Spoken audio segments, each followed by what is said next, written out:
तो स्वागत है आप सभी का अपने YouTube चैनल सक्सेस मेरा 2.0 पर। तो दोस्तों आज हम पढ़ने वाले हैं आरपीएफ एलपी टेक्नीशियन में आने वाले 20 महत्वपूर्ण साइंस से संबंधित प्रश्न और इनसे रिलेटेड फैक्ट के बारे में भी। तो बिल्कुल भी स्किप ना करें और लास्ट तक बने रहे। अगर आप हमारे चैनल पर नए हो तो सब्सक्राइब कर बेल आइकन को दबा लें। और दोस्तों जो भी क्वेश्चन आज हम बताने वाले हैं दोस्तों ये सारे एनसीईआरटी से रिलेटेड प्रश्न है जो आपके एग्जाम के लिए बहुत ही महत्वपूर्ण है। तो बिल्कुल भी स्किप ना करें और लास्ट तक बने रहेंगे। अगर आप हमारे साथ लास्ट तक बने रहेंगे तो ये आपके एग्जाम के लिए बहुत ही महत्वपूर्ण होगा। तो चलिए प्रश्न की ओर बढ़ते हैं और चलिए प्रश्न की ओर देखते हैं। हमारा आज का पहला सवाल है, पौधों में गैसों के निष्कासन के लिए किस क्रिया का उपयोग होता है। और दोस्तों किसी भी प्रश्न का उत्तर अगर आपको पहले से मालूम हो तो कमेंट बॉक्स में जरूर लिखेंगे।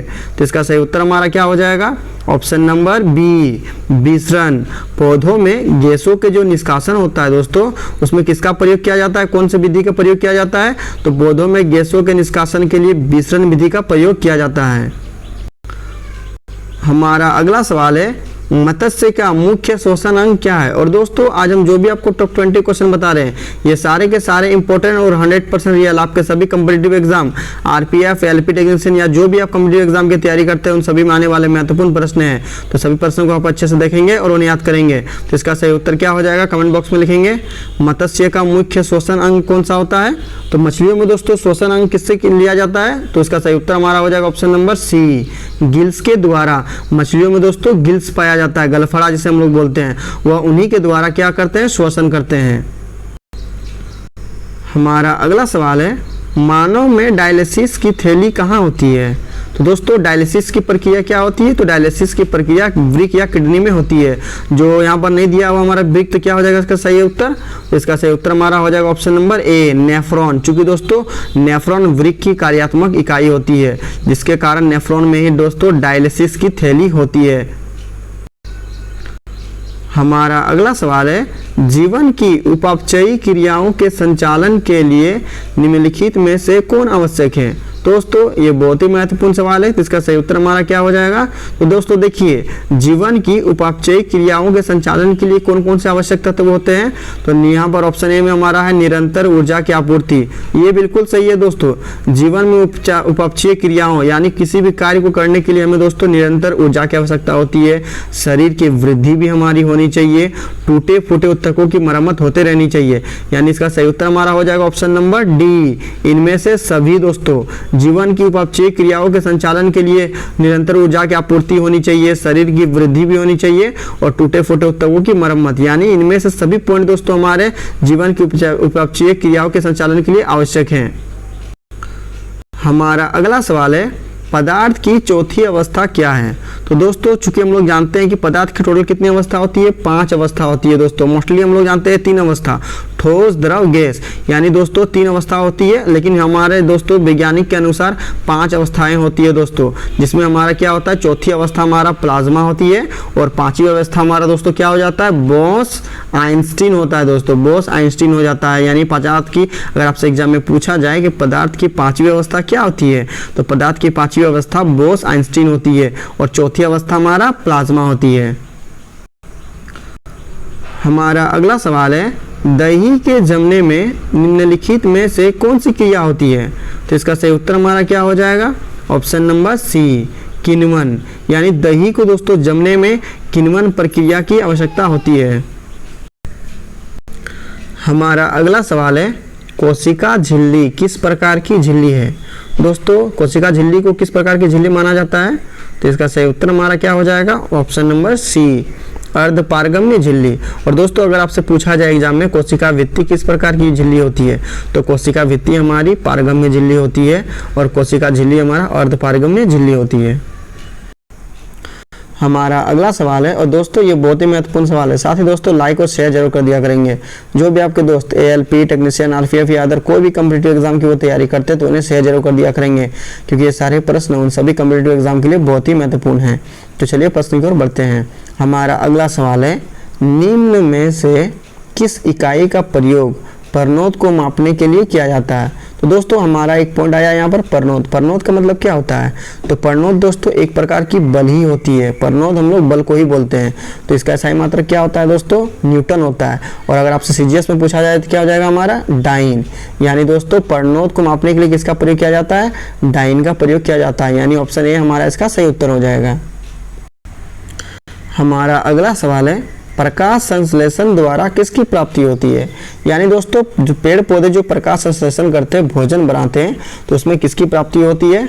तो इसका सही उत्तर हमारा हो जाएगा ऑप्शन नंबर सी, ग्लूकोज। प्रकाश संश्लेषण द्वारा ग्लूकोज की प्राप्ति होती है।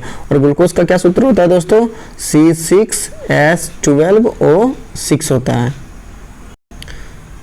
हमारा अगला सवाल है, एक्टिनाइट की परमाणु संख्या कहाँ से कहाँ तक होती है? तो दोस्तों 2 पॉइंट होता है, एक होता है लेंथेनाइट, एक होता है एक्टिनाइट। तो लेंथेनाइट हमारा दोस्तों 57 से 71 तक होता है, और दोस्तों एक्टिनाइट हमारा होता है 89 से 103। यानी ऑप्शन सी हमारा इसका सही उत्तर हो जाएगा कि एक्टिनाइट की परमाणु संख्या 89 से 103 तक होती है। हमारा अगला सवाल है, निम्नलिखित में से पौधों में मृत ऊतक कौन सा है? तो इसका सही उत्तर हमारा क्या हो जाएगा? ऑप्शन नंबर डी, स्क्लेरेनकाइमा, जिसे हम लोग दोस्तों दृढ़ ऊतक बोलते हैं। तो स्क्लेरेनकाइमा को मृत ऊतक कहा जाता है। हमारा अगला सवाल है, 12 डिग्री सेल्सियस पर जल की भौतिक अवस्था क्या होती है? तो इसका सही उत्तर हमारा क्या हो जाएगा? ऑप्शन नंबर ए, द्रव। 12 डिग्री सेल्सियस पर जल की भौतिक अवस्था द्रव होती है। हमारा अगला सवाल है, निम्नलिखित में से किसकी बीमा दाब की बीमा के समान है? इसका सही उत्तर हमारा क्या हो जाएगा? ऑप्शन नंबर बी, प्रतिबल। प्रतिबल की जो बीमा होती है वह दाब की बीमा के समान होती है। हमारा अगला सवाल है, जड़त्व को इसके किसके द्वारा मापा जा सकता है? तो दोस्तों जड़त्व को किसके द्वारा मापा जा सकता है? तो इसका सही उत्तर हमारा क्या हो जाएगा? ऑप्शन नंबर सी, द्रव्यमान द्वारा। जड़त्व को द्रव्यमान के द्वारा मापा जा सकता है। हमारा अगला सवाल है, और दोस्तों ये महत्वपूर्ण सवाल है, इसका सही उत्तर आप हमें कमेंट बॉक्स में लिखेंगे। मानव हृदय में पाए जाते हैं कितने कक्ष? तो दोस्तों मानव हृदय कितने कक्ष पाए जाते हैं, चैम्बर्स कितने होते हैं? तो इसका सही उत्तर हमारा क्या हो जाएगा? ऑप्शन नंबर सी, 4 कक्ष होते हैं। दोस्तों मानव का जो हृदय होता है वो 4 कक्ष होता है। 2 दायां होता है, दायां नीले, और 2 बायां नीले होता है। दोस्तों दायां आलिंद होता है और बायां नीले होता है। हमारा अगला सवाल है, मैग्नीशियम पाया जाता है किसमें? तो दोस्तों मैग्नीशियम किसमें पाया जाता है? तो इसका सही उत्तर हमारा हो जाएगा ऑप्शन नंबर ए, क्लोरोफिल में। दोस्तों क्लोरोफिल जो पत्तियों में पाई जाती है, जिसके कारण वो हरा रंग का होता है दोस्तों, उसमें मैग्नीशियम पाया जाता है। हमारा अगला सवाल है, आधुनिक आवर्त सारणी के समूह संख्या 18 में निम्नलिखित में से कौन सा तत्व शामिल होता है? तो दोस्तों एक होता है हमारा अक्रिय गैसों का समूह होता है, और एक होता है हमारा दोस्तों हेलोजन समूह, हेलोजन तत्व। तो हेलोजन तत्व हमारा दोस्तों 17वें समूह को कहा जाता है हेलोजन तत्वों का समूह। और दोस्तों 18वें समूह को क्या कहा जाता है? उत्कृष्ट गैसों का समूह कहा जाता है। यानी ऑप्शन बी हमारा इसका सही उत्तर हो जाएगा कि आधुनिक आवर्त सारणी में समूह संख्या 18 को उत्कृष्ट तत्वों को शामिल किया गया है। हमारा अगला सवाल है, वह प्रक्रम जिसके द्वारा शरीर में ऊर्जा का उत्पादन होता है क्या कहलाता है? तो इसका सही उत्तर हमारा क्या हो जाएगा? ऑप्शन नंबर ए, श्वसन। श्वसन दोस्तों शरीर में ऊर्जा का उत्पादन करता है।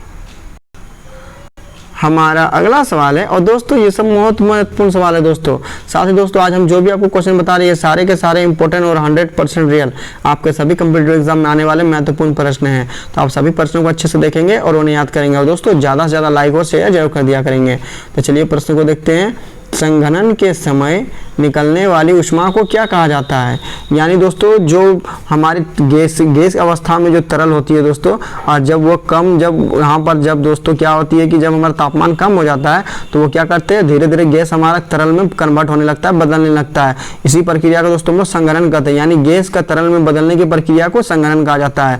तो जो इसमें बदलती है, जो संघनन के समय दोस्तों उसमें एक प्रकार का ऊष्मा निकलता है, उसे क्या कहा जाता है? तो इसका सही उत्तर हमारा हो जाएगा ऑप्शन नंबर बी, गुप्त ऊष्मा। यानी दोस्तों संघनन के समय निकलने वाली ऊष्मा को गुप्त ऊष्मा कहा जाता है। हमारा अगला सवाल है और दोस्तों आज का हमारा ये अंतिम प्रश्न है। साथ ही आज हमने जो आपको टॉप 20 क्वेश्चन बताए हैं सारे के सारे इंपॉर्टेंट और 100% रियल आपके सभी competitive exam RPF, LP, technician या अदर जो भी कम्पिटिटिव एग्जाम की आप तैयारी करते हैं उन सभी में आने वाले बहुत ही महत्वपूर्ण प्रश्न हैं। तो दोस्तों सभी प्रश्नों को आप अच्छे से देखेंगे और उन्हें याद करेंगे। साथ ही दोस्तों आप हमारे टॉप 20 क्वेश्चन में कितना अटेम्प्ट कर पाए दोस्तों कमेंट बॉक्स में जरूर लिखेंगे। और दोस्तों ये सारे प्रश्न आपके सभी कम्पिटिटिव एग्जाम के लिए बहुत ही महत्वपूर्ण है, तो आप बिल्कुल भी मिस नहीं कीजिएगा और उन्हें अच्छे से याद करेंगे। तो दोस्तों चलिए प्रश्न की ओर बढ़ते हैं और इसका उत्तर आप हमें कमेंट बॉक्स में लिखेंगे। दोस्तों पौधों के वायवीय भागों से जल के निष्कर्ष की प्रक्रिया क्या कहलाती है? तो दोस्तों ये हमारा आज का अंतिम प्रश्न है, तो इसका सही उत्तर क्या हो जाएगा कि पौधों के वायवीय भागों से जल के निष्कर्षण की प्रक्रिया क्या कहलाती है?